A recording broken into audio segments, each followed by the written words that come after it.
A Nephilim spider joining the monsoon banquet. She's caught a tiger butterfly.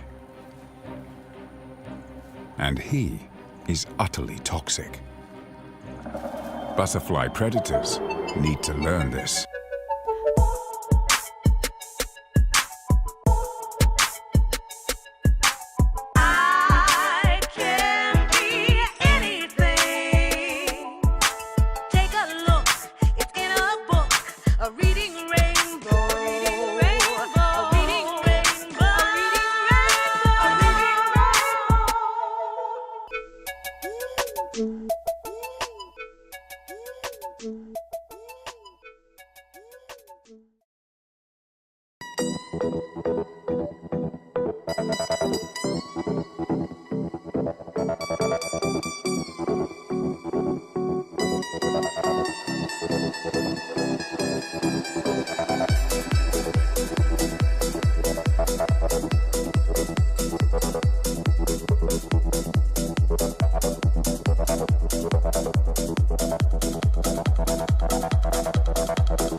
System error.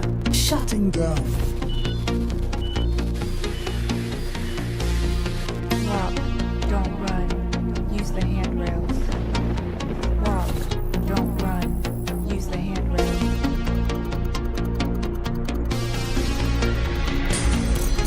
Neon Temple simulation reboot in progress.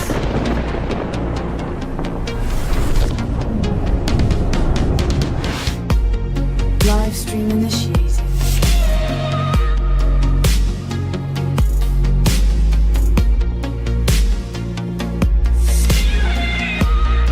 Stabilizing environment.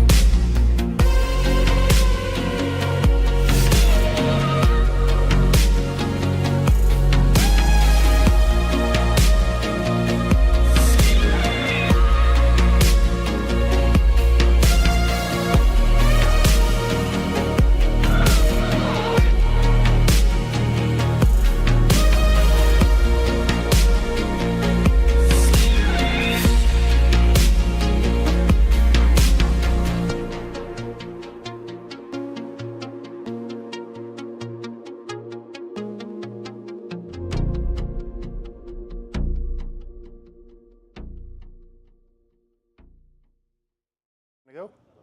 All right. Hi, hey, hello, everybody. Thanks for coming out and hanging out with us for another guild night during Prepper Month. I'm actually kind of surprised as many of you guys are here as there are, with us just having a random thunderstorm an hour ago. Yeah, we thought it was going to... Yeah, it came down, so we weren't expecting people to show up, but I'm glad you guys are here. For those of you that didn't, shame on you. You should be here with us. Very, very true. Yeah, it keeps rolling over. It's all right. I'm going to take it off in a second anyway. My audios are fine. I'm like yelling at it. So before I give over the mic to Angela here, Blonde Techie, for you guys to talk about some sustainable gardening fun, quick notes. For the rest of this month, obviously it's Prepper Month. Next week, we have something John is calling tentatively LARPCon. He'll explain that at the end. From there, he has one more to be determined Magic Week after that. That will round out Prepper Month. That takes us into the 3rd. That is a holiday. Go spend it with your friends and family. Not here. We will not be here streaming. If you have a key card, though, you can be here doing whatever you want. Just know that we are not here doing something official. After that, July gets back to normal content. It's going to be actually a really interesting month. We've got a bunch of cool talks lined up for that one, starting out with actually Radar talking about some open bass stuff. We'll get into a talk on reverse engineering, Dr. Sunny doing an API fun talk. Her stuff's always awesome, so you can expect greatness on that one. And then we've got a chaotic coding with Charles to round out July. And that takes us into summer camp. So this next month is going to be really good. If you guys haven't looked at the calendar, go check those out. You'll want to be here. If you're not here, you should be here. And I will end it with that. I'm going to give it to John for a second to let him brief next week since it is a bit sensitive. And then we will get to the night's festivities. Very sensitive. There we go. All right, so next week, just like every other stupid-ass idea I've ever had in my life, it came to me in a dream. It's just, I don't control the thoughts that come into my head. Believe me, I don't. I'm looking at my wife. But this is just how it works. So the way LARPCon is going to work, I got this idea of how do people, average guild members who, unlike me and Trey, don't eat, sleep, and breathe the AR-15 weapons platform. God bless Eugene Stoner and all the good things he created. So, say again? It's a weapon system, yes. Yeah, it's pretty much grown-up Legos. So, I've been getting asked, usually after every range day, how do I clean my rifle? How do I know what optic to pick? And this got some ideas churning in my head for Prepper Month, and it finally came to a culmination last week. So we're going to have 4 or 5, at a bare minimum 4, 5 if a certain cowboy hat wearing hacker shows up. Actually an additional cowboy hat wearing hacker, because I'm the OG cowboy hat wearing hacker, don't at me.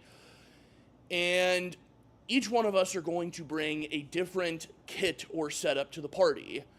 For instance, one particular hacker is going to bring the setup that they have for their truck. And it is literally everything they need to get themselves home if a weird situation happens. And that gets into the situation of bugging in, which is the theme for this year's Prepper Month. My setup is going to be, what do you do when you have a whole bunch of money that the VA gives you and you want to reconstruct your kit from the Marine Corps, except have it infinitely nicer and create a giant kit for a situation that'll probably never happen, and if it does happen, boy does my cardio suck, so I'm in trouble. We're going to have some long-range stuff. We're going to have, how do you build a kit out if you aren't getting paid thousands of dollars a month from the VA because they broke you? Now, the caveat for next week, for LARPCon, is if you are not one of those identified people, you do not bring firearms in here on pain of expulsion. If you do want to be one of those people, just like I said last week when I announced this, talk to me, talk to Trey, and we will discuss getting you on the list. The reason we are doing this is a couple-fold.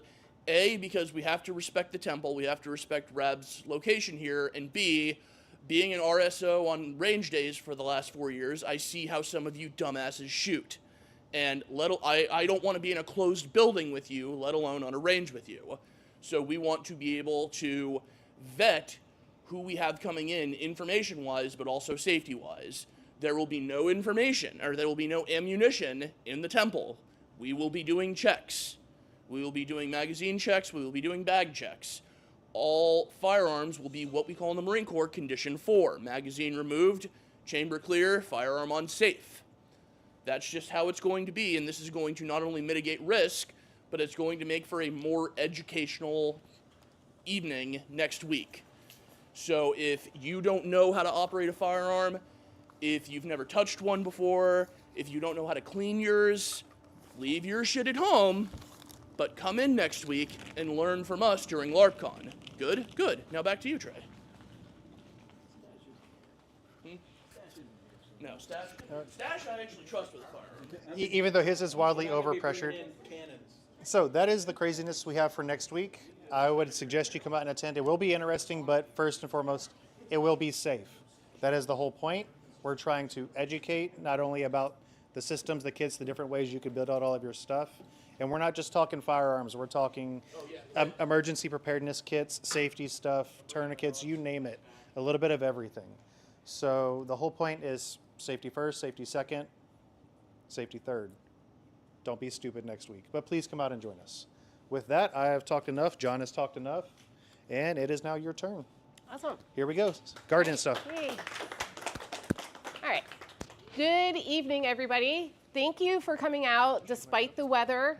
I'm super excited to be here. I know I recognize quite a few of the faces. For those of you who don't know me, my name is Angela, also known as blondetechie. And today I'm going to talk to you guys a little bit about gardening for both the mind and survival. To fully experience this talk, I had to go and wear my favorite new overalls, because what kind of gardener would I be if I did not have a good set of overalls? And they're actually quite comfy, and I hope that this could be a style, because I love it. Can never have too many pockets. So for the next, I don't know, I think you guys told me, what, 3 hours, right? Okay, awesome, even better. You guys are going to hear me talk and just show you PowerPoint, so it's going to be a lot of fun. Just kidding. All right, so I love the artwork. I'm still kind of, I was kind of curious who the head was. I had a few ideas, but, what's that? Yeah, that's you. No, the other head, the other head. It's probably That's what I thought, too. That's what, it kind of looked like that. What was the answer? I was going to say DM. No, you. Just the beard, the long hair, everything like that. I was just thinking it was some guy that walked through your garden. Actually, that almost then that happened. would be like Sasquatch. No, that almost happened. So when, after the hurricane, after the one up in Crystal River, I went to go check on your house, and that Yeah. redneck that lives on your property almost I- fucking smoked me. I'm very sorry that you had to experience that. Sorry about that. But thank you for checking on the property for me. That was a real thing. Yeah, it is.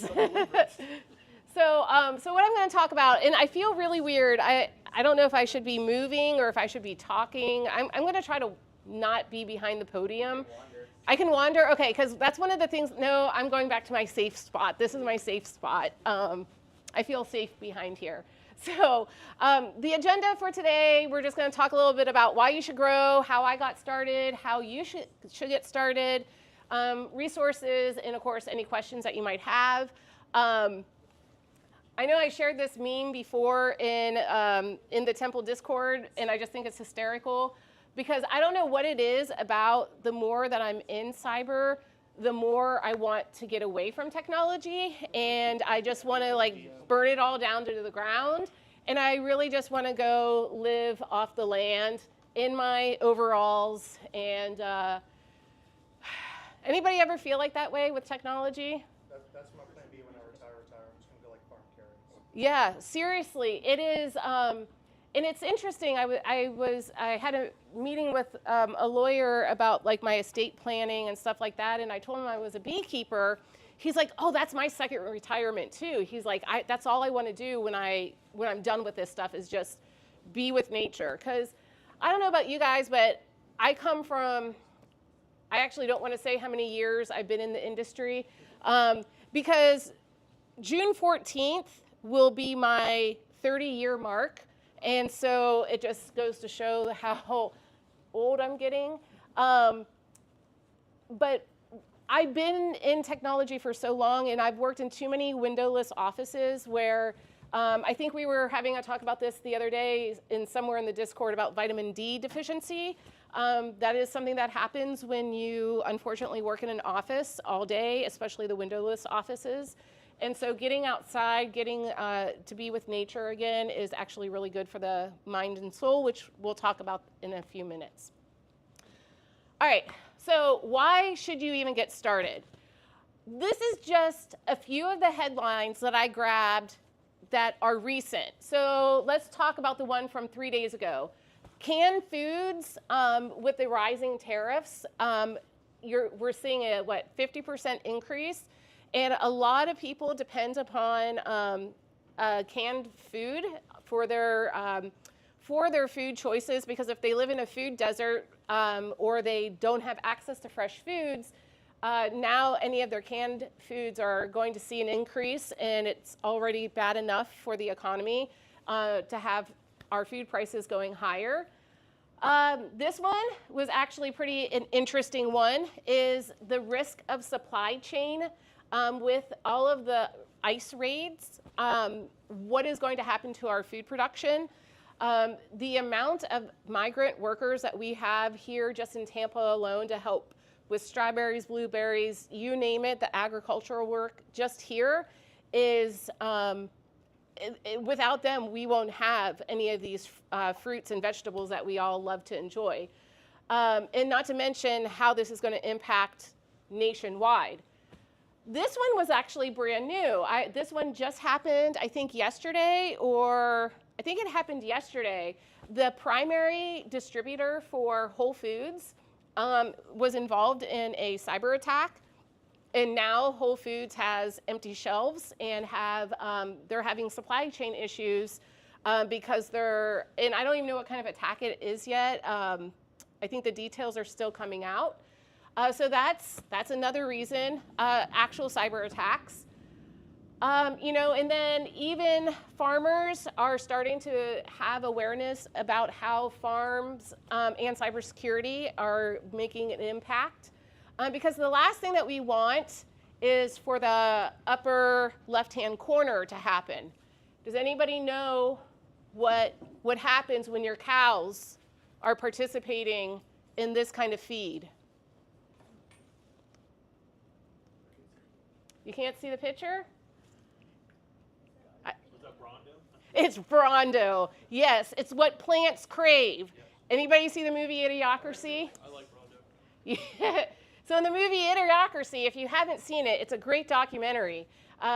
It talks about how the dumbing down of society, and then what at like 300-400 years in the future, it's the Great Dust Bowl. There's no food anymore except for butt fuckers, I think. Sorry, is the name of the hamburger shop in the movie. Sorry about that. And they can't figure out why everybody's starving and the crops won't grow, and it's because they are feeding the crops Brondo, which is basically like Gatorade. And nobody drinks water from the toilet because that's dumb. So it's a great movie. You got to watch it. It's so relatable. And then more concerning is Chinese-owned farmland in the United States. If you guys haven't been tracking the amount of farmland that China has been buying, and not just even China, just other countries in general, it is kind of concerning.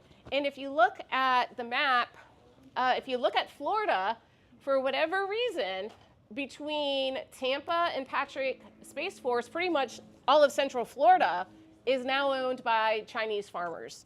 Does that bother anybody? The fact that they're next to military installations. Well, I mean, especially after that recent drone attack that Ukraine pulled off in Russia, like, yeah, that's kind of concerning. Yeah, how many? These are huge. I mean, look how much space in between MacDill and Patrick. That is pretty much like Lakeland, Orlando. I think everything south is probably the Everglades. And then if you have really good eyesight, you can see that down in around Miami, they own that as well. And to me, it's kind of concerning because what are they doing? And I know, I think it was a couple of weeks ago or maybe last week, I'm on summer break, so every day just blurs together. So forgive me if I don't have my dates correct. But did anybody see in the news where the Chinese researchers came in with a new mold that could destroy all of the? That was Michigan. Yeah. Yeah, it was a fungus. Yeah, the fungus. So there's a lot of reasons, and these are just a few of them. Like I said, that were just this week. So just out of curiosity, how many of you are currently growing food of some sort? Oh, wow. Pretty good. My mom makes me plant pineapple tops every time I buy one. Oh, that is so awesome. How many pineapples do you have now? There are that are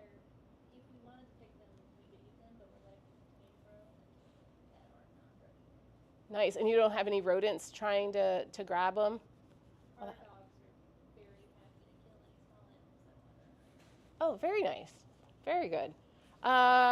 What do you grow? I would say more my wife than me, but Hey, that's okay. she grows like strawberries and onions, tomatoes, a few random things. Awesome. And then I saw some hands over here. We have some peppers. They're dying, but they were there.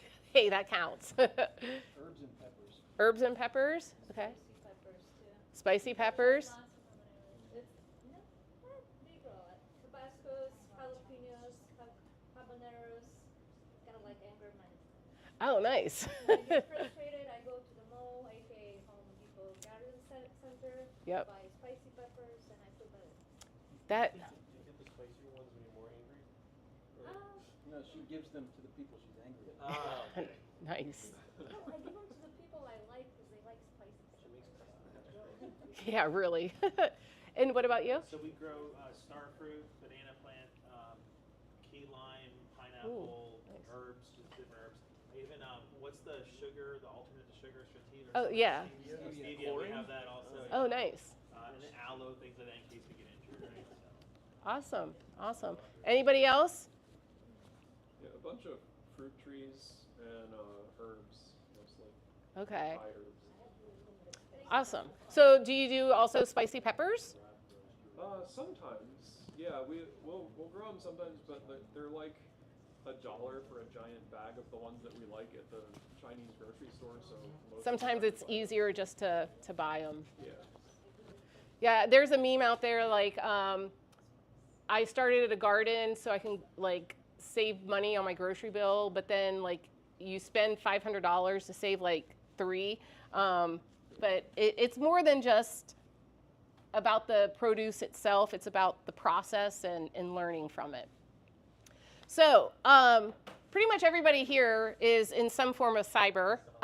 So the one thing I was trying to think about was we all know about our disaster recovery plans and BCP plans.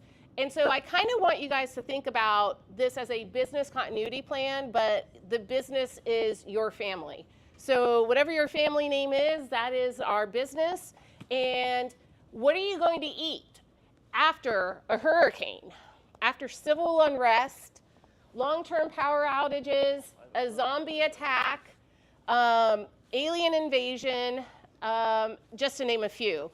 And not in that particular order, but who knows which one of those. Most likely a hurricane and civil unrest are our biggest concerns in Tampa.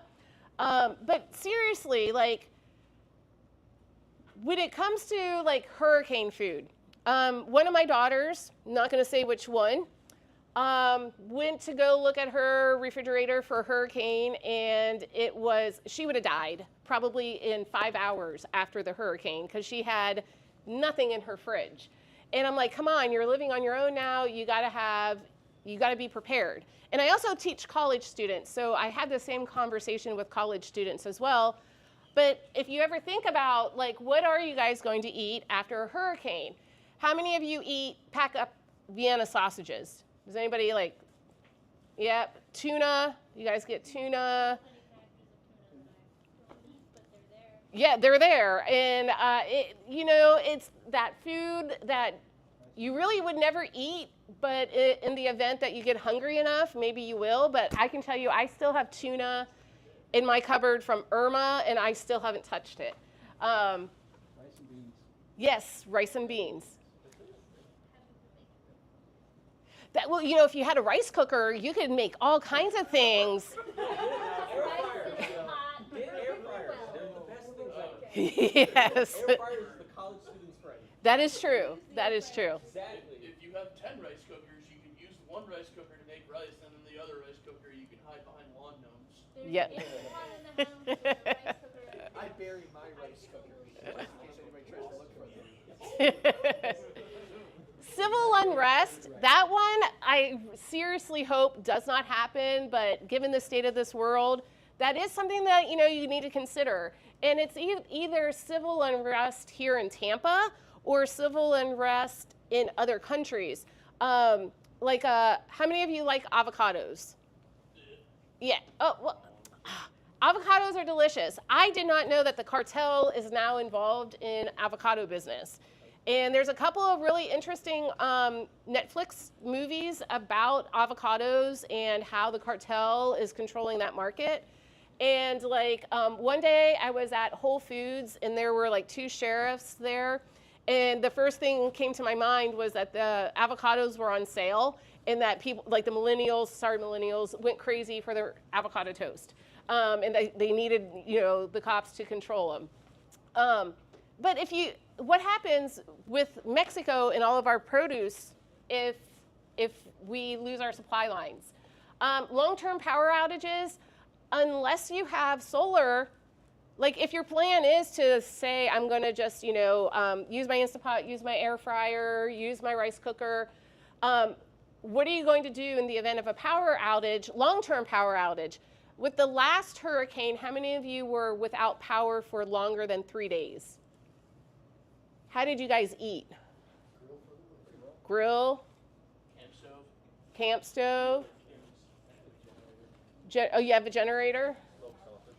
Smoked sausage. Okay. Awesome.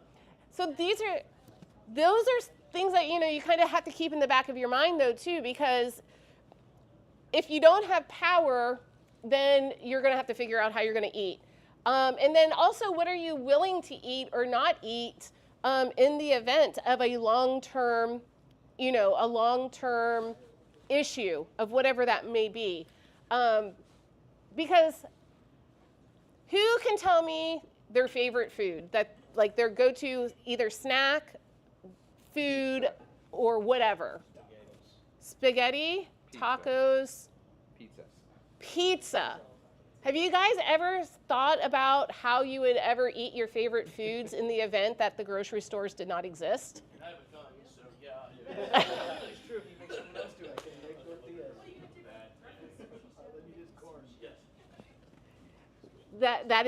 That is a good point.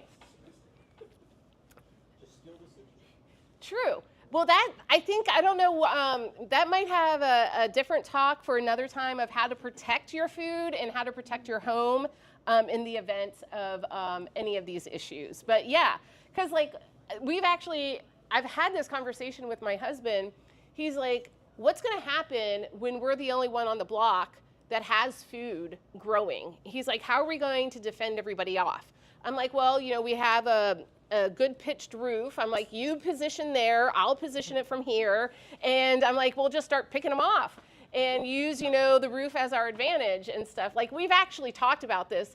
Sometimes we might sit on our patio for way too long discussing some crazy ideas, but it's something to consider when you are growing food, because if you ever watch like a post-apocalyptic zombie movie or a dystopian futuristic movie, everybody is searching for food, and after like the Walgreens gets raided and after the grocery stores get raided, then what? So now I'm going to tell you guys how it got started for me. While it really got started, originally it got started because I went to the doctor. I have multiple health issues, and I have a ton of health issues. But I'm getting better. I'm getting much, much better. I no longer have blood pressure, pre-diabetes.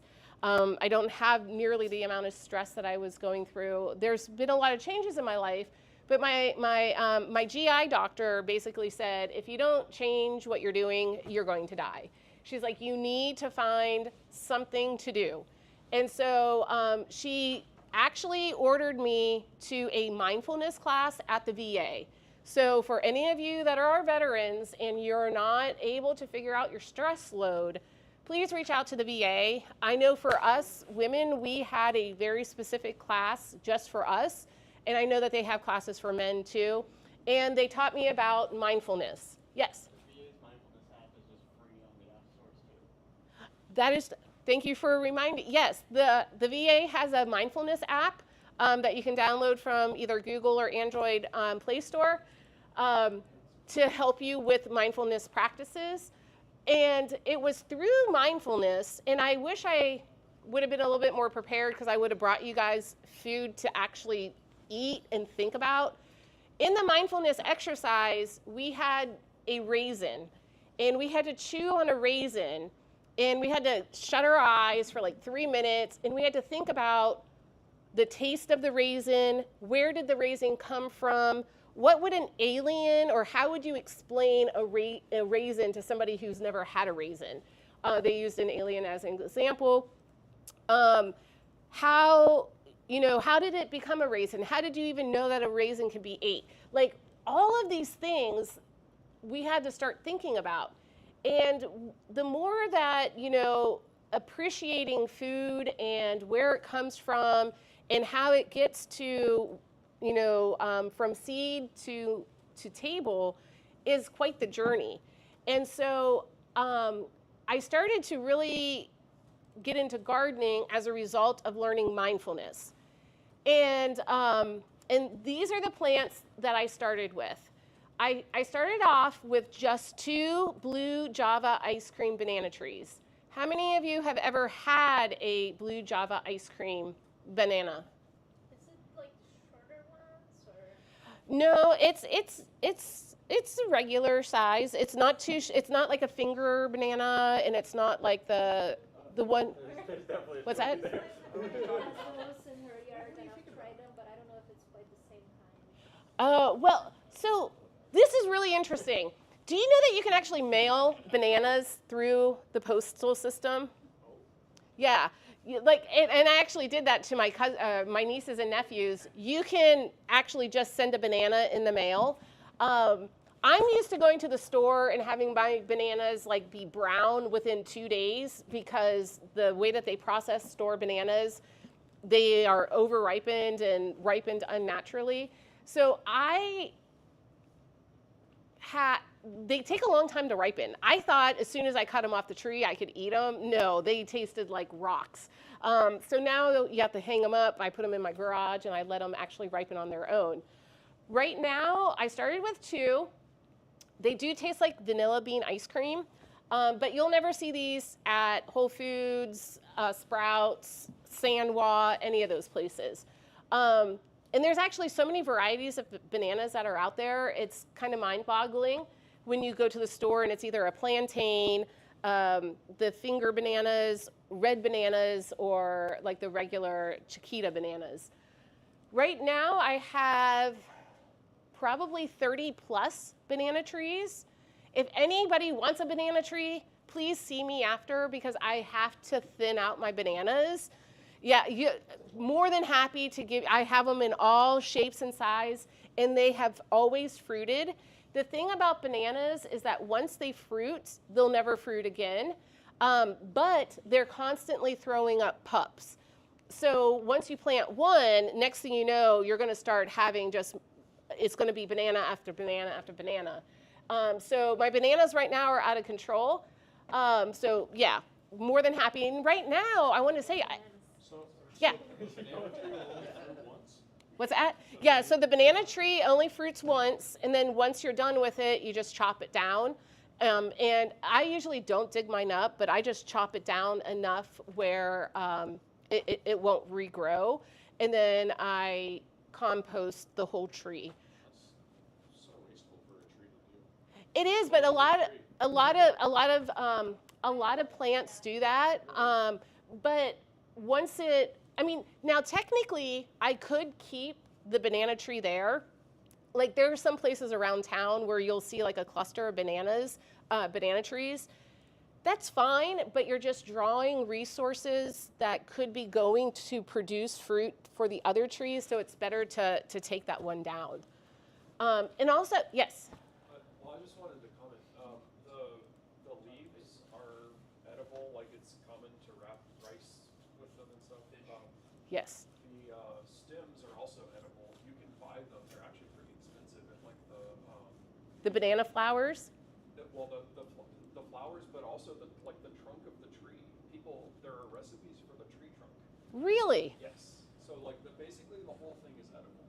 Wow. I do know that people will use banana leaves to package their food and other eco-friendly packaging, which is really helpful. One of the key things that I learned about bananas is that you're supposed to only have like so many banana leaves on each tree, and you should cut them away just to keep the energy focused. But all of the banana leaves I just use as compost. They're huge. I mean, and I just lay them on my ground and I just let them compost naturally. They're taking off like crazy. And I think right now a banana tree is like $100, which is ridiculous. So come see me. I got them for free. Have at it. Yes. Banana leaves are actually medicinal as well. They can be used for stomach aches. You can put them over cuts. Would recommend. Yeah. We trade them to Thai restaurants for other food. So like my wife will bring banana leaves and they'll be like, oh, finally banana leaves, and then they'll give us like pad Thai. Really? Yes. Oh my gosh. See, I need those kind of connections because I know the banana flowers. There are some recipes for the banana flowers, but I haven't tried those yet. When they grew in pots or needs to be in the ground? That's a good question. I have seen people grow them in pots, but I don't know how much fruit they would produce. There are apartment-friendly banana trees, like the mini ones, but I'm not 100% sure, and it depends on how big the pot is. How long does it take to fruit? I think it took me about a year, but all of mine have been producing, like, with the last hurricane, I probably had 10 things. By the way, I am not trained in any of this stuff, so I don't know the proper terms for some of it, but whatever, like, you have like a banana lump or a banana cluster here, and a banana cluster here. I had at least 5 of those after the last hurricane, and I had to cut them down because all of my trees fell. And people fed them to their turtles. So apparently turtles like bananas. But they fruit. I mean, all of mine have been fruiting, so I would say within a year easily. They do require a lot of water, but where I planted them it's kind of wet anyways, so it's kind of good. I also planted an avocado tree. I know that avocado trees can be hit or miss in Florida, but this particular variety is something that is grown that will work in Florida, and it doesn't require 2 avocados in order for it to cross-pollinate. So in our mango tree right there, it is now fruiting and producing fruit. This is the first year ever. Mango tree as well. I fell in love with mangoes when I was in the Philippines, and I said the first thing I need to have is a mango tree. My mango tree is in complete bloom, and we have a ton of mangoes already, and I can't wait. Does anybody speak Portuguese? Nobody? Okay, so I know this is the wrong name, but I call this a jubacabra tree. I know it's not a jubacabra tree. I've always called it yabuticaba, but I've never known how to pronounce it. I have no idea how to pronounce it. It is a very, has anybody ever heard of this? Have you guys ever had the fruit yet? No, I tried to grow it from a seed. From a seed? Yes. Oh my goodness. I couldn't imagine. This one is really interesting. It's an exotic fruit from Brazil, and the fruit actually grows on the wood on the outside. Unlike like hanging fruit, it grows on the skin, not the skin, the bark of the tree, and it's great. It looks like a grape, and it's supposed to taste like a Concord. Mine has fruited, but unfortunately the birds have caught most of them. And then it all really started though also with a vision. And when we first moved in, our yard was pretty much like a virgin green grass, typical American. I have the best front yard in the neighborhood. Yeah, that's not me. My neighbors probably hate me, but you know what? They're gonna be thanking me when they're like, neighbor, do you have any food? Do you have any food? And we'll have food. I'm just kidding. Yeah, oh yeah, especially one of them, because one of them killed my bees. Yeah. Now kill him. Yeah, he straight up killed him. I have him on video and everything. But we'll get to that. Another thing that I did was I don't want to say I'm a frugal person, but my water bill when I was using irrigation was ridiculous. And I'm like, there has to be a better way. And I'm like, and plus my irrigation probably needs to be redone because I may or may not have run over most of the irrigation in the front yard, so they're all broken. And when they do run, they just like squirt straight up. So I'm like, this is a pain. I'm wasting water, and we don't have reclaimed water, which is annoying as well. So rain barrels, or also known water barrels. Anybody collect their water? Awesome.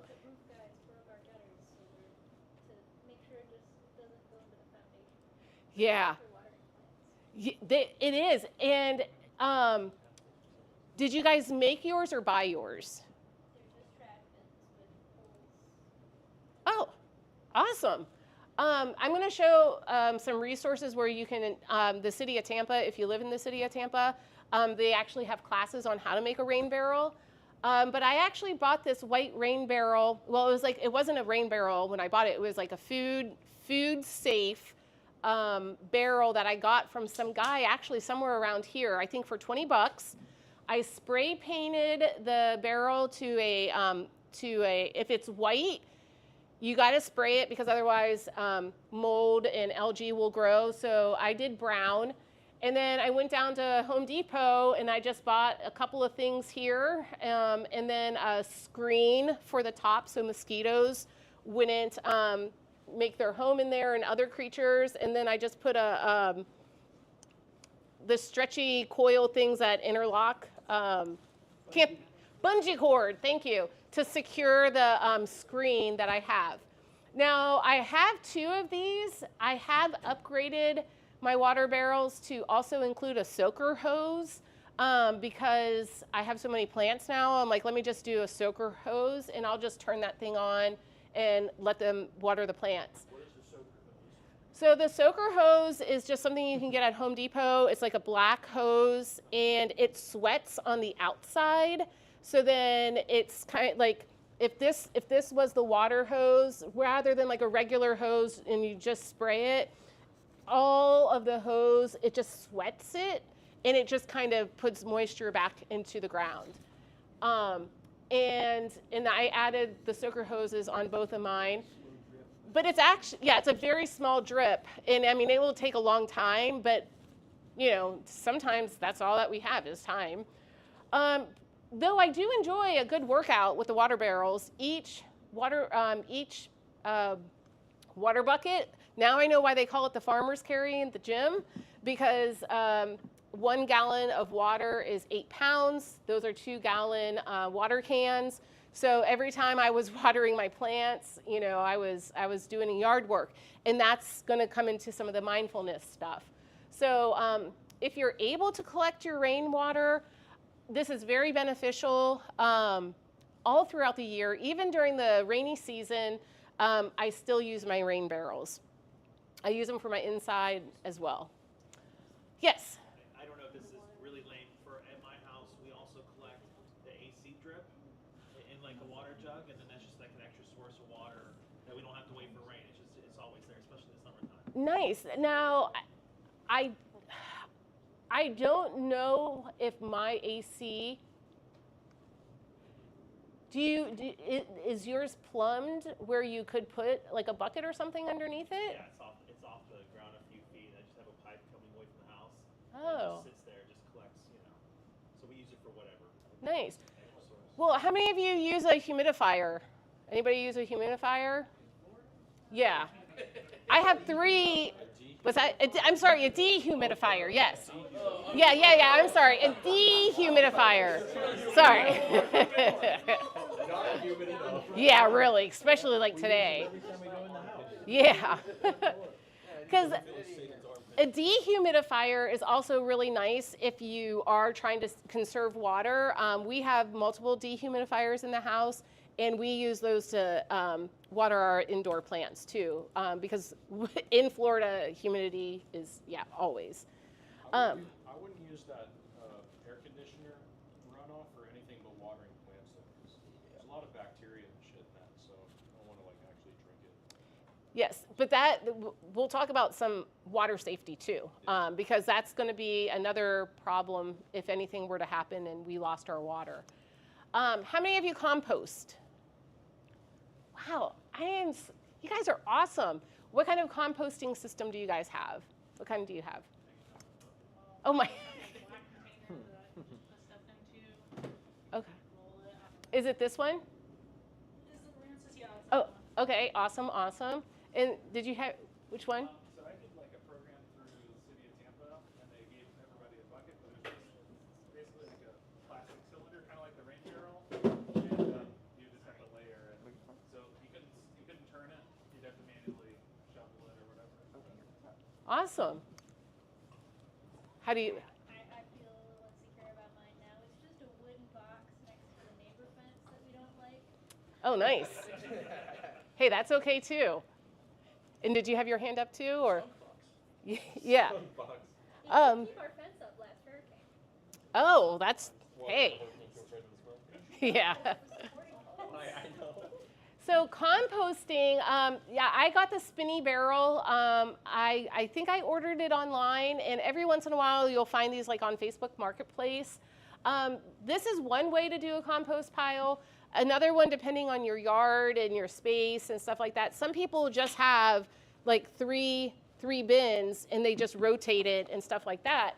But in Angela's opinion, everybody should be collecting water. Everybody should be composting, because I don't know about you guys, but sometimes when I eat vegetables or fruit, it doesn't even taste like anything anymore. Like an apple doesn't even sometimes even taste like what an apple used to taste like.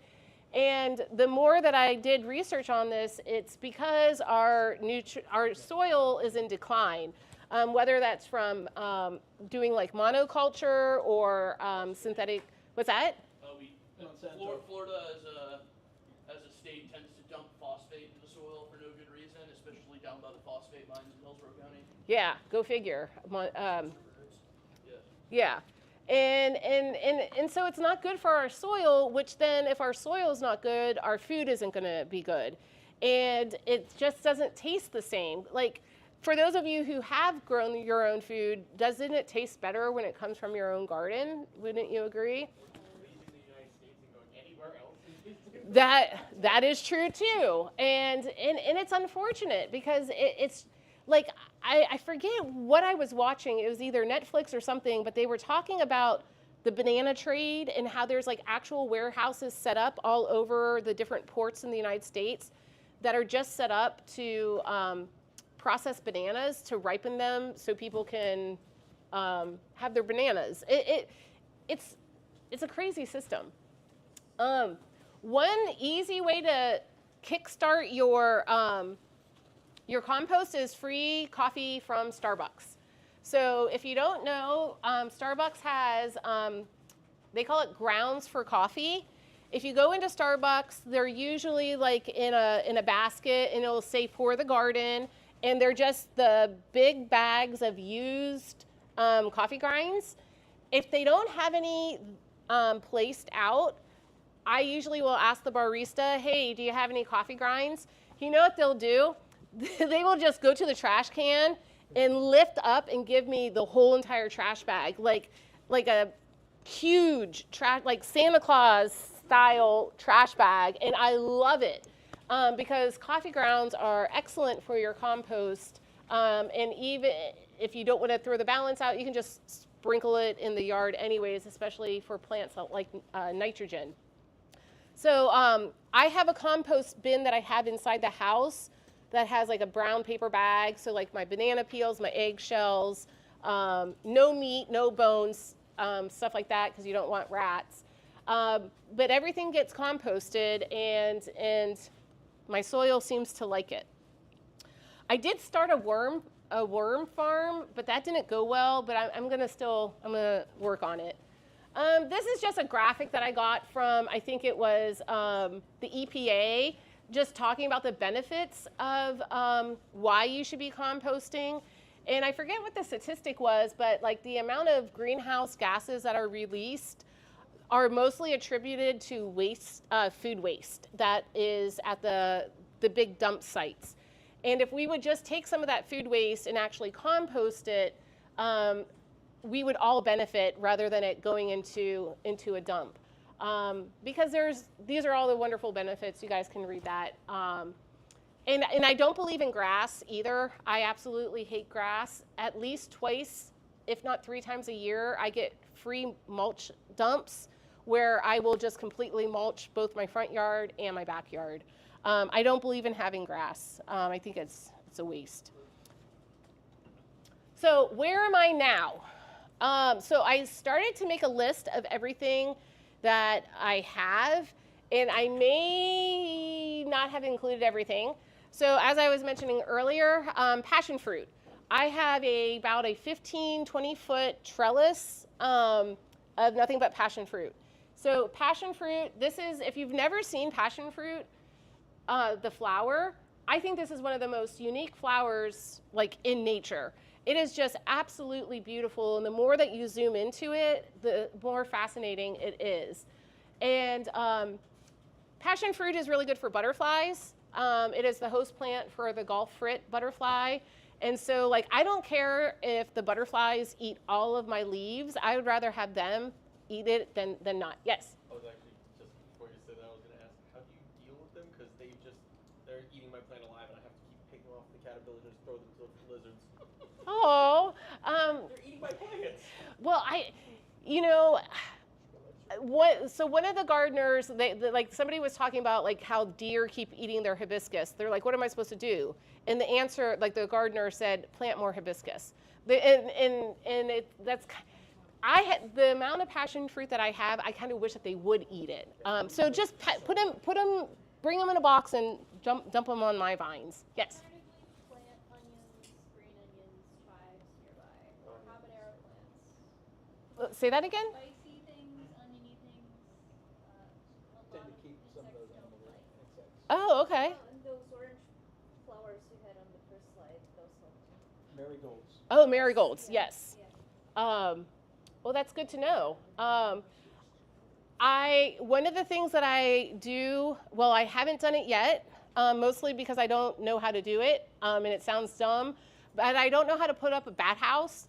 I do have a bat house, and I do plan on putting a bat house up because bats are very good at eating ticks and all the other kinds of pests. And their poop, guano, is really, really good for soil. It's a little dangerous if you're playing in it, so don't play in it. But we have a spot where I want to put the bat house, but I just haven't got to that yet. But passion fruit is amazing, and it's super sweet, it's super delicious, and I love seeing the butterflies. I got a grapefruit tree, lemon, lime, kumquat, tangerine, pineapples, jackfruit, tomatoes, dragon fruit, vanilla, which, by the way, I have extra vanilla plants if anybody wants a vanilla plant. Yeah, because if you guys, vanilla is so expensive. Does anybody have an idea of why vanilla is so expensive? Not because of the cartel. No, even worse. The bees that fertilize the vanilla plant are extinct. So, when we talk about protecting pollinators, it's just not the honeybee, it's all kinds of bees, it's also butterflies, all kinds of weird bugs. We need them. What's that? Wasps? Yeah, there are so many pollinators besides just the honeybee. But vanilla has become so expensive because when the orchid actually flowers, then will produce the vanilla bean, you have to hand pollinate the flower. And there are researchers out there that are trying to find a way to have a robotic bee go and pollinate flowers so then vanilla isn't as expensive. But that's one of the reasons why it's so expensive is the bees have become extinct, unfortunately. So what happens when all of the bees dies, just like in the X-Files? That's pretty much the world ends. Yeah. So please, can anybody tell me what this is a reference to? Do you remember what scene? Yes. Yes, so I ran out of bags. I don't know where my bags are, but I have about 5, but I have more seeds at home. I just ran out of these little bags. So what I have here is something called red canna inca, or also known as red Indian arrow, which I realize I don't have a picture of the actual plant itself. Instead, I decided to use a picture from Lord of the Rings. It really is. And plus, you can Google what it looks like. But it is a canna lily. But it's a special kind of canna lily because it is the richest starch on the whole entire planet. Like if you were to look at the numbers of like compared to potatoes, this plant has nothing on it. And you can eat it raw, boiled, blackened, roasted, mashed, or turn it into flour. And when I read that, I'm like, oh my gosh, this reminds me of Lord of the Rings. So that's why I had to put the potatoes. And plus they're a starch. Yeah. They do grow year round, especially in Florida. So, and they are rime zones. So they will also just keep populating. So like these seeds will end up being way more because for every plant that actually grows, you're going to get multiple plants that grow out of that. And you can pretty much just throw this in the ground and it will grow. You could put this, in a starter and let it grow that way. Nah, I just put these in the ground and they just grow. And and this might be more appropriate for next week, but this is technically ammo, but it won't kill anybody. But back in the day, they did used to use these seeds as ammo. Oh, and that's another thing. I should have included something about that. Desert roses. Does anybody have desert roses? Oh, nice. I have a couple of actually have a lot of desert roses. They are poisonous. And what they used to do is slice open the desert rose, dip the arrows into desert roses, and then use that to kill people. So that's actually another way that we can defend from our garden is to poisoned arrows. Yes? The base of the castor beans plant that people grow, like a lot of people grow in their house. Yeah. Yeah, so I mean, I should have included bioweapons as well. I didn't think about that. Yeah, that's true. There's actually a disease for that. So food. So one of the things that you guys can be growing is food. And it's super easy in Florida because we're lucky enough where we don't have to deal with the seasons. Like all of those trees that I have, they will produce fruit at least once a year at minimum, and it will. I can preserve quite a bit of it. But something that you have to think about is as you are gardening, what is one of your goals? Is it to eat immediately, or do you want to smoke your food? Do you want to pickle it? Because unfortunately in Florida we don't have any root cellars, so it's not like we can take a bunch of potatoes, put them in the basement, and wait, for next season. So that's something to keep in mind. Is what are you going to do with all this food? Fall semester, these are all lemons, and these lemons were from my tree, and they were bigger than most grapefruits that I've seen at the store. I had so many lemons that I had to give them away to my students. And I'm like, I don't know what you guys are going to do with these, but do something good. One student made limoncello. Got to figure a college student would make alcohol out of it. Somebody made chicken, like lemon chicken, and most people actually end up making lemon chicken.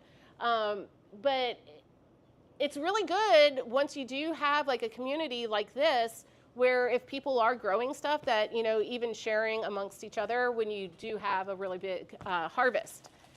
And then once you have your food, if this is truly about prepping and being prepared, how are you going to cook? And we kind of already talked a little bit about that, but because if you don't have electric, do you have a grill? Do you have a gas grill? What happens when the gas goes out? Do you have a supply of firewood? What if you don't have a grill? Do you know how to at least make like a primitive way of cooking? And I would suggest that everybody has a cast iron skillet. Does anybody not have a cast iron skillet? Awesome.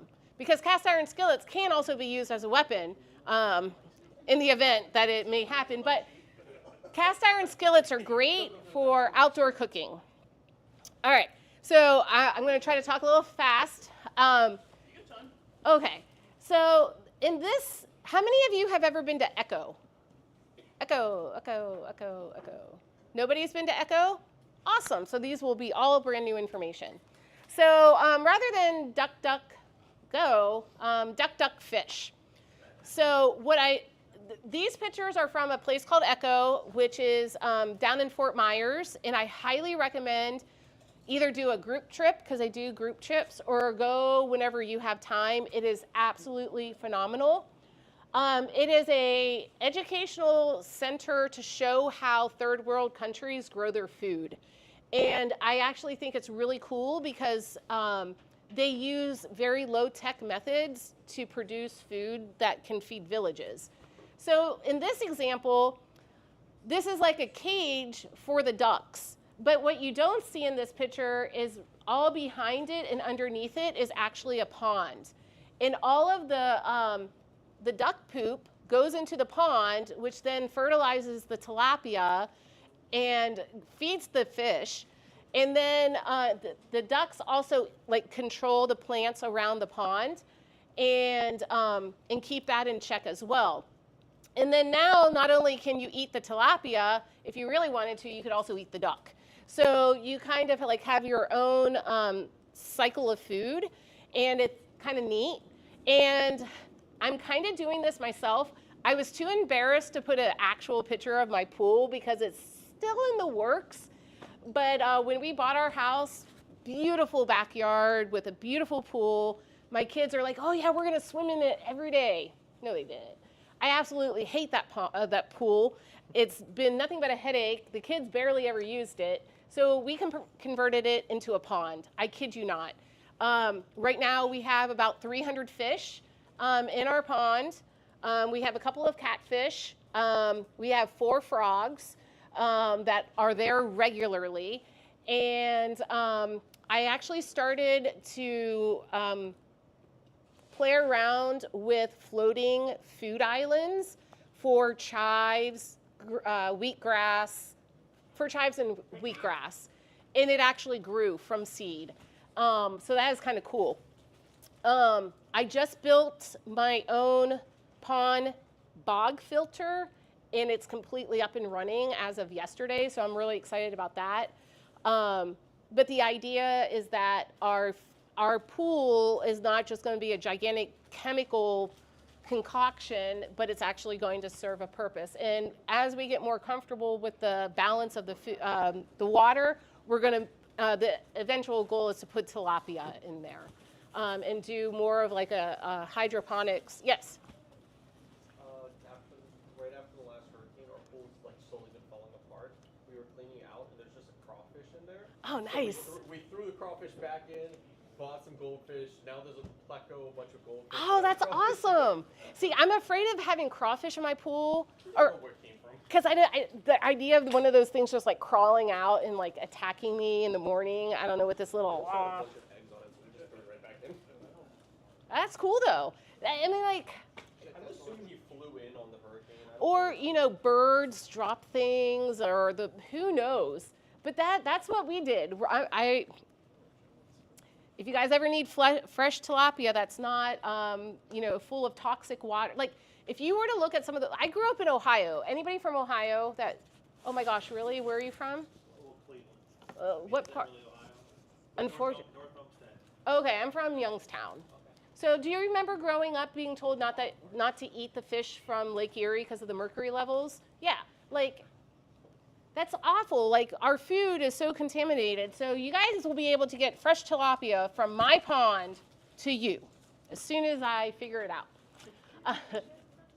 Yeah, so then here's a couple of other really cool things that I think is important to know in the event everything goes to hell, is there's this thing called a biogas digester, and basically it's a way of collecting manure and water, and it produces ethanol, where you can actually then pipe the ethanol into a grill, and you can cook food from manure. Which, yes? You can also pipe it into a lawn gnome and then seal it, and then, you know, I think that might be for another week. Gnome traps. I mean, gnomes and Roombas make the best anti-cop tools. Oh, yeah, I don't know. I have a lot of gnomes too. Well, I'm going to get to that too. And then, like, this is an example of an irrigation drip bucket, which is kind of similar to my water barrel where you're collecting the water, and then the drip irrigation. And you can with a 5-gallon bucket, I forget how many acres of crops you can, I want to say 50 rows of crops with just that bucket. So there's a lot of low-tech ways of being able to cook and to water your crops if needed. I have a question with the biogas. Yeah. So roughly how effective is that, like, transfer rate? So they gave us when we went on the tour, they actually showed us how it all worked, and at least for the demo that they showed us, they just had to turn a knob and everything worked. I don't know the science behind it of like how much manure, how much of this and how much of that and all of that. But I can tell you all of this stuff is usually done in third world countries with little to no technology at all. They figure things out with the stuff that they have. And it was absolutely fascinating that they were able to figure that out, because then they could also boil water, for safety. There's also another picture that I don't have in here is actually how to build your own water filtration system with moringa seeds and like a whole series of various layers to filter out drinkable water. I would still use a filtration straw, but that's just me.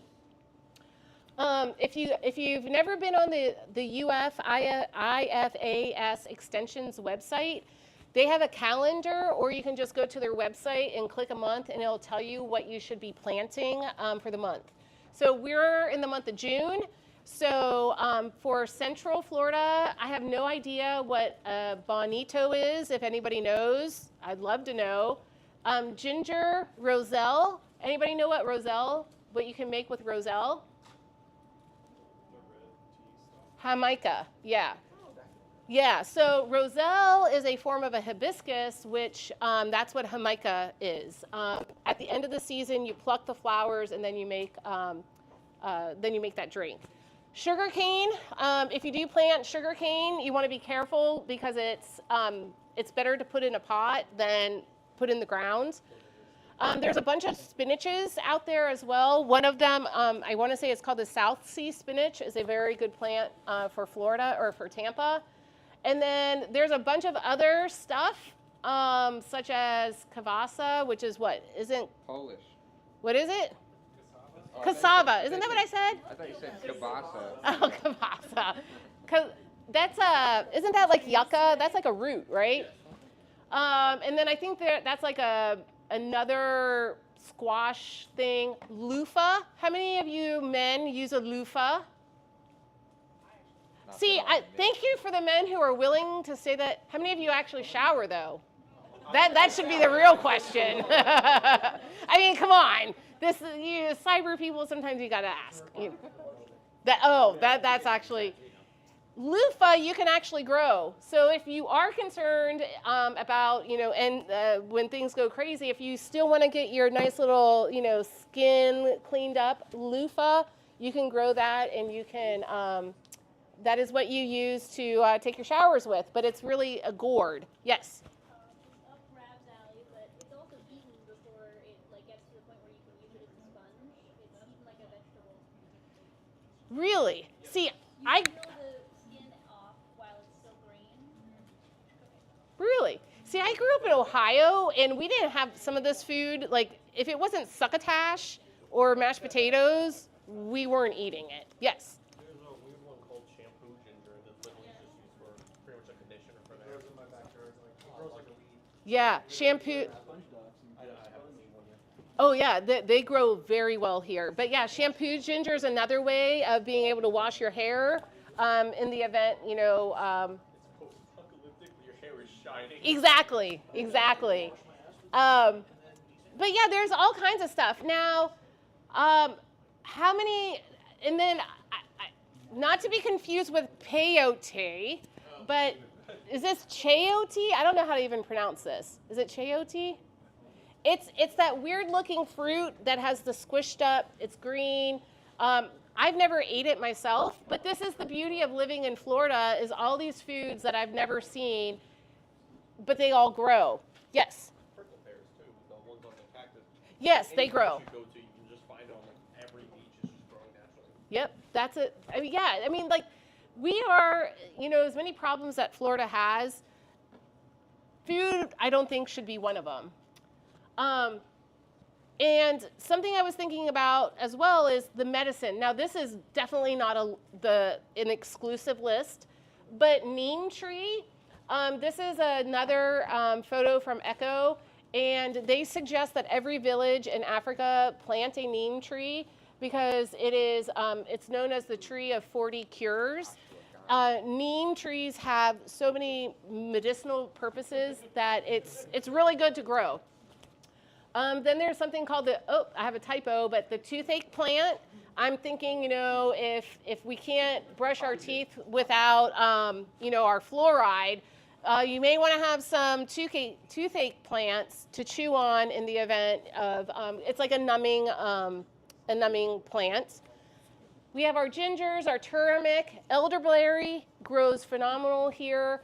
Somebody mentioned that they grow aloe. I have so much aloe. That's another plant I'd be more than happy to share with anybody.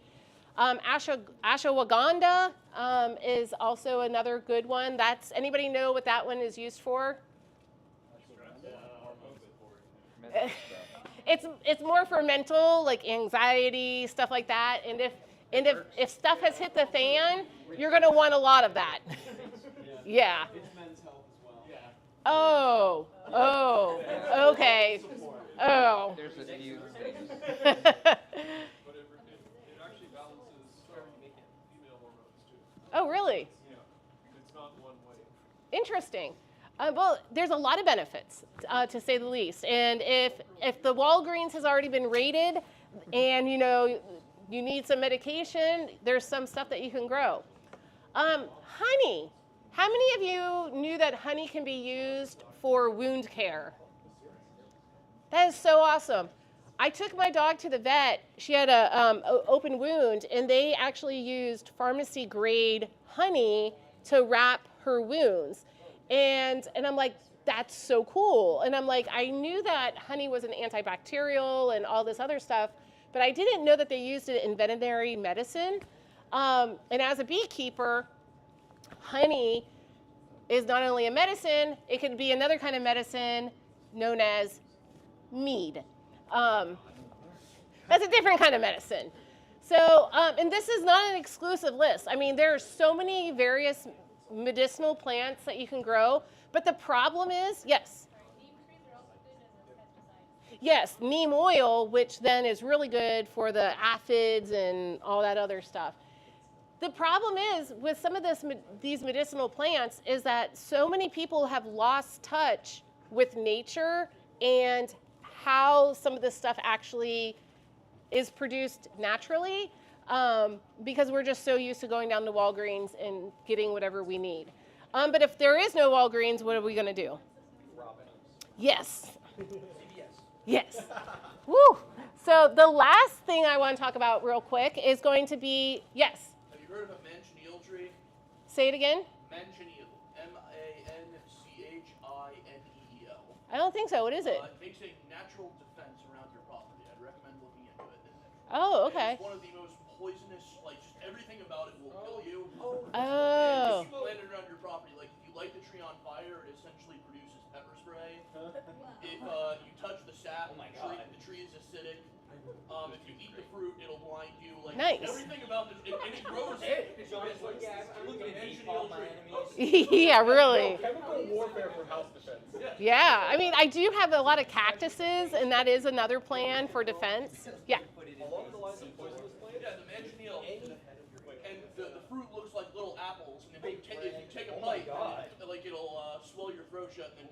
Nice. Poison apple from like Snow White was based off of. I guess. Sure. Whatever.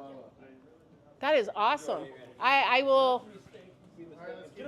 Yeah. Natural defense. I'll post it. Awesome. So the last thing is, in the event that everything is ending, well, not ending per se, but we're in survival mode, is you're going to be able to want to trade, because it may be a long time before you have that. What movie is this from? Matrix. Okay, thank you. In the Matrix, when everybody's just eating slop, like, imagine if you run out of your hurricane supply food, things are running out, whatever, you may want to trade. So, like, growing sugar, like not stevia, thank you. That's a different grow class. We're not going to talk about that. Yeah, what's that? Sugar cane, you can grow sugar. Sugar cane, you can grow. Well, you can't grow mead, but you can make mead out of honey. You can sell seeds. Tobacco also grows in Florida, and also coffee grows in Florida as well, because imagine a world without coffee. And you can also grow so many tea leaves too. So, like, if you're more of a tea drinker, or yerba mate. Anybody like yerba mate? Yeah, yerba, man. That's the brand, right? Yeah, okay. I don't drink it, but if you need a caffeinated drink, you can actually grow that plant here as well. I mean, like, everything you can grow, which is great. I think yerba mate is like a matchmaking in Yugoslavia. Yeah, it's. All right, so now let's just talk about the mind a little bit. So, like I said, when I got started to deal with my stress. And this is probably one of, like, the best ways that I can just picture it, at least in my head. So, like I said, I hate grass. The other thing I didn't bring is I have a bunch of seed bombs that I made, and I'd be more than happy to share my seed bombs. I am a registered Monarch way station. You can become a Monarch way station, I think, for $50, and it's really just a donation, and then you get this cool sign that you can put in your yard to explain to your neighbors why you have a lot of crazy plants. It's because I want my yard to be friendly for all the pollinators. And so, like I said, I don't use fertilizer, I mulch, I don't rake my leaves, my neighbors hate me, I don't care. But this is why. So, the Monarch butterfly turns into, what is it, the chrysalis or whatever, and then eventually the butterfly. And this is what happened to me when I started to do my gardening, is I really actually transformed also, and it has put my mind in a whole different direction, and I'm super thankful for the appreciation of all of these little critters and how they benefit us, and how, like, anytime I see a bug, like, in water, I will go and grab my pool net and, like, get it out. Like, all the little creatures, I just love them all. So what are my goals? So my personal goals, this image on the left is me at my property in Crystal River. My husband and I bought about 7 acres of land in Crystal River, and it backs up to the Crystal River Preserve, which is, like, I don't know, like 4,000 something crazy acres of nothing but natural preserve. And this is I want to say it's I forget what kind of pine tree it is, but it's ridiculously tall. It's like 100 feet tall. And we pretty much own the whole entire street. And the people across the street are our neighbors. They also bought property there too. So we basically built a commune. They just don't realize it yet. But the idea is that that's where my bees are. So my goal is to have 100 bees, 100 hives. Right now I only have 5 hives. And make it into a food forest. But also an off-grid bug-out location. We plan on doing full solar, a well, and then if for toilet, we might do either composting toilets, or we might have to just get a septic tank. We don't know yet. And then what I want to do with the bees is, this is called a bee hut, and they're really popular in Europe, where it's basically like a sauna experience where you go into this bee hut and it's the vibrations of the bees. The bees are actually inside the hut underneath, and you go in there to meditate, and there's something about the bees are not in the bees are not in the same room. Yes, my babies, yes. They hear the intruder, they just vibrate. Yeah, But no, if you they're want they're more- separate. They're separate. Yeah. If they're not like vibrating you hard enough, you just stomp on the floor a little bit, right? Is that... Yes. You want them to go really fast, you bring out the fire. Yes. But there is something about the vibrations of the bees that have like scientifically been proven to like reduce stress.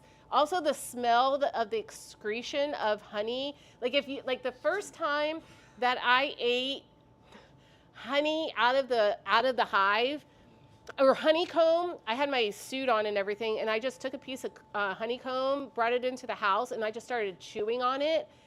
It was warmed by the sun, and I could taste like every single flower. Well, I mean, not really, but it's like the amount of flavors were just like popping all over the place. If you've never had fresh honey, that's some of the stuff that they sell at the store. Believe it or not, there is actually a whole entire scandal out there on honey, that a lot of the honey that you buy from stores is actually cut with corn syrup. Yeah, so you gotta be, like, if you can buy your honey from a local beekeeper, that's better, because there's a whole corruption and like $1 million market of fake honey. It's ridiculous what our food. What's that? There's a documentary about it too. Yeah, it's crazy. Fake local beekeepers. So like you can go to a local so-called beekeeper and then find out they don't have any bees and they just have like a garage full of Chinese corn syrup honey. Yeah, Little yeah. bears. Little bears. You can't even trust the locals. No, and that's why it's really like, if you are interested in getting your honey, like checking out the Tampa Bay Bee Association and seeing who the actual beekeepers are there. I actually do own the farm. It's a farm. It's called Blue Mango Farms. We are a veteran certified, 100% disabled veteran certified business.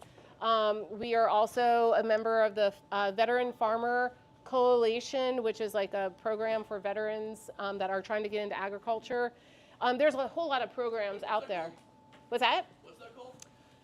Farmers Veteran Coalition. Do you sell your honey? So after the last hurricane, all of my hives got destroyed, so I don't have any right now.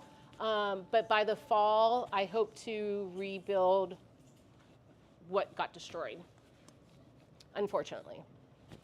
So how can you guys get started? If you think that your space is too small, well, you know what? Vertical grows. The amount of food that you can grow vertically is it's insane.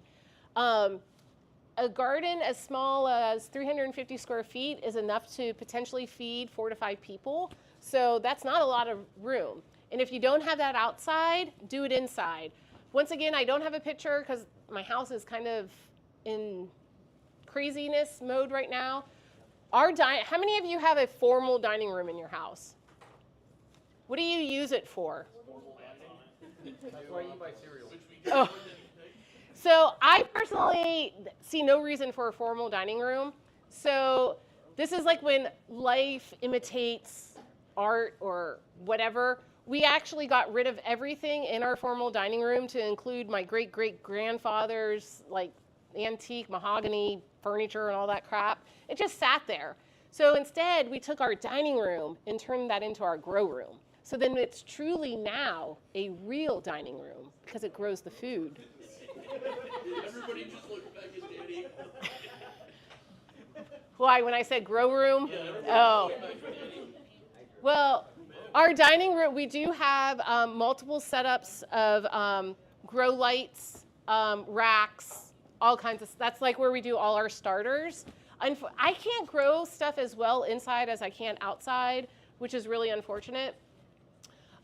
Practice with plants from Lowe's. My grapefruit tree, I got for $4. If you go to Lowe's, they have a clearance section. Home Depot does not do this, but if you go to Lowe's and you get a plant with a black slash through it, that means it's 50% off. I got my grapefruit tree for $4, and it produces some of the juiciest ruby red grapefruits like ever. It's amazing. Also at Lowe's, yes, did you have a question? Oh, also at Lowe's for $40, I bought 40 pineapple plants. They were all on discount. And I just wanted to buy 1 or 2, and my husband's like, they're only $1 a piece. He's like, whatever we can fit in the van, we're fitting in the van. So we went home with 40 pineapple trees. Some of them had died, but for $1 a plant, you can practice with that. Estate sales is another way. I buy a lot of my plants used. Most people at estate sales don't even know what the value of the plants are, so I've bought some pretty stinking nice plants for super, super cheap. So that's another way. Also, Tampa, Florida Gardening Group on Facebook has a pretty good community. And from what I've learned, gardeners are super friendly. I have a neighbor who's given me a pomegranate tree, which that was really hard to grow. She's given me a ton of plants. We're always giving each other a bunch of plants. That's how I even got these plants, was somebody exchanged one plant for another plant. Yes? There's also local community farms where you can just grow stuff there or like get stuff from there. Yeah, like I know in Carrollwood there's a community garden. There's one downtown. There are quite a few options as well. And you got to be careful with some farmers markets, because some farmers markets are really just people who go to San Juan and just buy bulk from San Juan and then resell it as their own. I'm like, I know you did not grow those bananas, but anywho. So here's just a few resources. I mean, there's so many. You guys all know how to use the internet. But UFIFAS is probably one of my favorite resources. They have a variety of online classes that you can take. And coming up in June, they're actually going to have an edible landscape workshop that will be in person. Each county, so if you live in Pinellas or Pasco, they also have like their own courses that they will also offer. So you just look at their website. And then in July, they're doing a composting workshop as well. If you are interested in beekeeping, Heroes to Hives is a free beekeeping program for veterans. And it's a program through Michigan State University. And it's an online self-paced program, and it pretty much tells you everything that you need to learn to do beekeeping. I actually just graduated from UF's Bee College. That's another really good option too, is UF has a bee program just for veterans who want to get into, it's called Bee College, and it's free for veterans. And then Echo is the other. I think Echo is probably one of the best things if this is something that interests you. They have the tours of the facility itself, and then they also have a tech tour that shows you all the different low-tech options to basically be self-sustaining with little to no actual technology. So that is all I have. So any questions? Yes? With your at-home garden, not your Other one. your stuff, just curious, what direction is your house facing and where your plants? East and west. So all of my fruit trees, pretty much my backyard is on the west side, and that's where all my stuff is. On the south side of my house, it's very difficult to grow anything because it's so hot. But I have tried kiwi and sunflowers. Sunflowers work great. Sunflowers are really good for that side. That's the problem I have right now is my backyard and all of my usable space like that faces east. I pretty much get sunrise to 2 p.m. all day. No torches, anything I try to grow. Yeah, and you could get like shade, like the shade things, but when the plant says full sun, that does not mean full Florida sun, because full Florida sun is, I don't think they have a category for that. Hell. Yeah, pretty much. Pretty much. My pineapples also in an east-facing backyard, but they're slightly under the lanai, so the earth, like the cover for it, and they get sun until like 10 a.m. and that seems to That's work. enough though. The 2-3 hours is plenty. Yeah. Mine pretty much catch it all day. So I tried putting them out in anything full sun. semi-delicate is just not good. Bad decision. Yeah. Brad, oh, no. Yeah, well, talking about the full sun thing,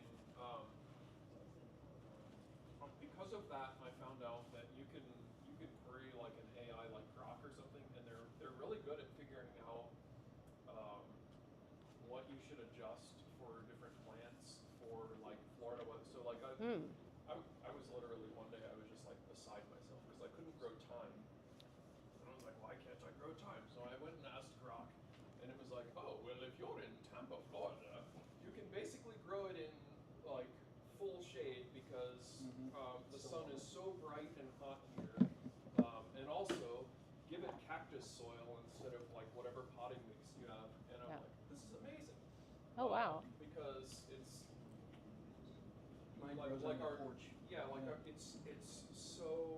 it's so hot and wet here that stuff that's like native to the Mediterranean just dies immediately. Yeah, I actually do have 2 olive trees as well, and I thought that they were going to die, but they have so far survived, but I've yet to see any olives. But that Olives yeah. actually grow here. People tried to create a Florida olive industry, and the olives grew great. The only problem was nobody built processing facilities, and so the olives just like rotted, and then the citrus industry took over, and no one ever went back to growing olives, but they grow perfectly here. Oh, that's good to know. My friend is still waiting to see any olives from her tree for the past few years, and still nothing. Yeah, I mean that's the thing. Like, it took my mango and avocado trees probably 6 years to start growing fruit.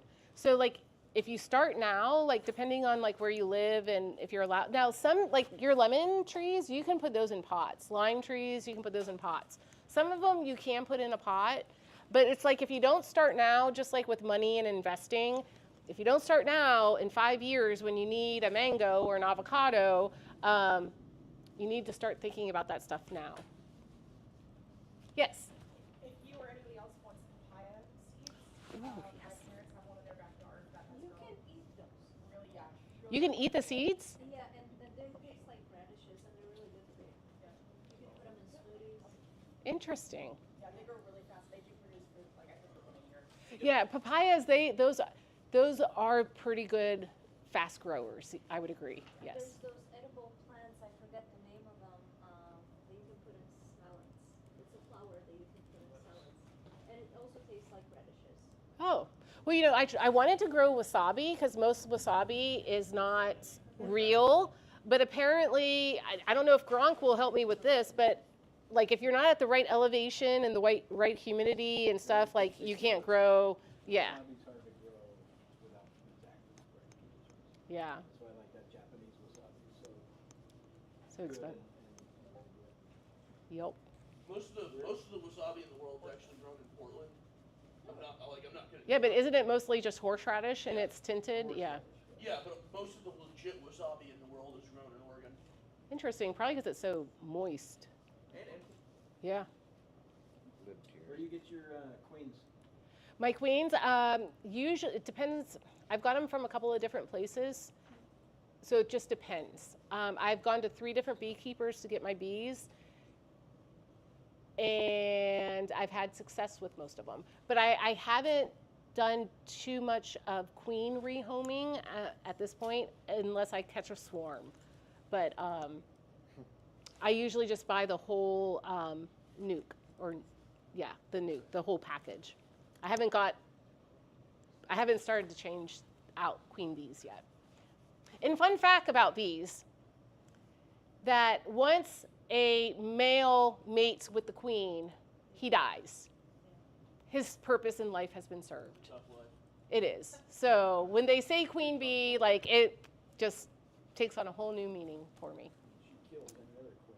Yes. Killed another. Yes, the murder ball.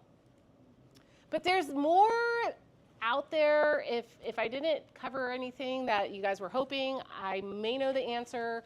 So I'll be around. And I just thank you guys for coming out, and it is really good to see you guys. There's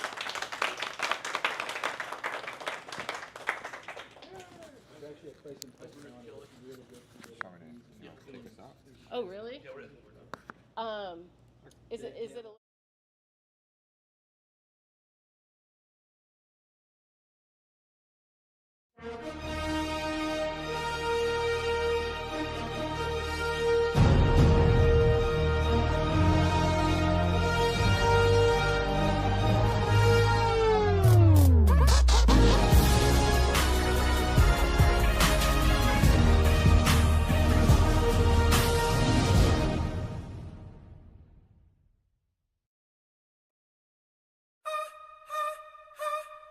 It's time to say goodbye.